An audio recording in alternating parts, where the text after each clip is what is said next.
काही औषध कंपन्यांना मोठं करण्यासाठी देशात अनियंत्रित औषध विक्री सुरू. ऑनलाईन औषध विक्रीमुळे नशेचे प्रमाण वाढले. सांगलीचे खासदार विशाल पाटलांचा सरकारवर घणाघात. सांगलीमधील औषध विक्रेत्यांच्या मोर्चात खासदार विशाल पाटील यांनी नोंदवला सहभाग. सांगलीसह देशात आणि राज्यात मोठ्या प्रमाणात नशेचा विळखा पसरला आहे. नशेखोरीमुळे गुन्हेगारी वाढली आहे. नशेखोरीतून एखादा गुन्हा घडला तर त्या परिसरातल्या मेडिकल व्यावसायिकांना याचा मोठ्या प्रमाणात त्रास होतो. नशेच्या गोळ्या आणि औषधे हे ऑनलाईन सहज उपलब्ध होत असल्याने परिस्थिती गंभीर बनली आहे.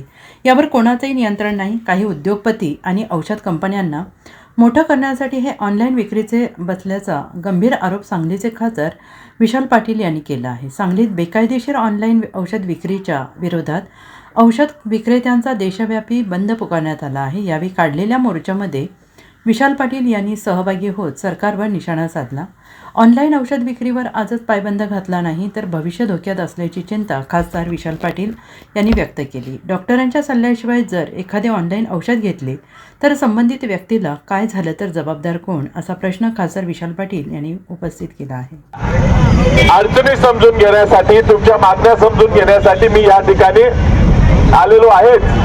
पण तुमच्या या आंदोलनाला पूर्णपणे फक्त उपस्थित राहूनच नव्हे तर मंत्र्यांपर्यंत, दिल्लीपर्यंत तुमचा प्रश्न पुढे नेण्यासाठी व गरज पडली लोकसभेत जोरदार ह्याच्यावर लक्षवेधी मांडून हा प्रश्न मार्गी लावण्याचा पाठिंबाचा शब्द देण्यासाठी मी या ठिकाणी आलेलो आहे.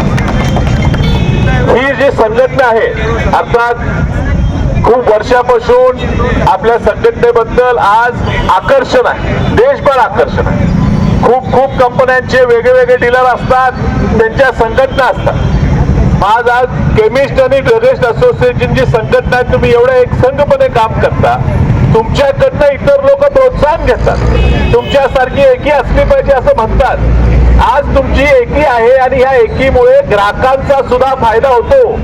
कारण या एकीमुळे ज्या औषध निर्मात्या कंपनी आहेत त्यांच्यावर सुद्धा अंकुश राहतो. ते सुद्धा दर करत असताना, नवीन औषधात आणत असताना त्या औषधाचे काय दुष्परिणाम होतील का हे सुद्धा असोसिएशनला पटवून सांगितल्याशिवाय त्यांनाही नवीन ड्रग सुद्धा, औषध सुद्धा आणता येत नाही. हे वचक या संघटनेची आहे.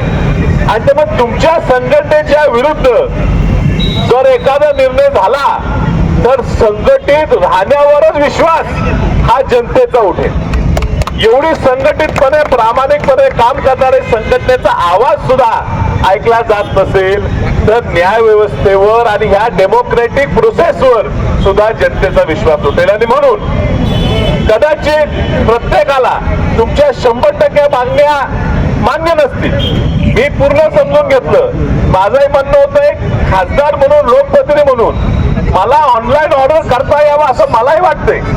आता तुम्ही जे समजून सांगितलं की ऑनलाईन ऑर्डर करताना माझ्या दुकानात करा.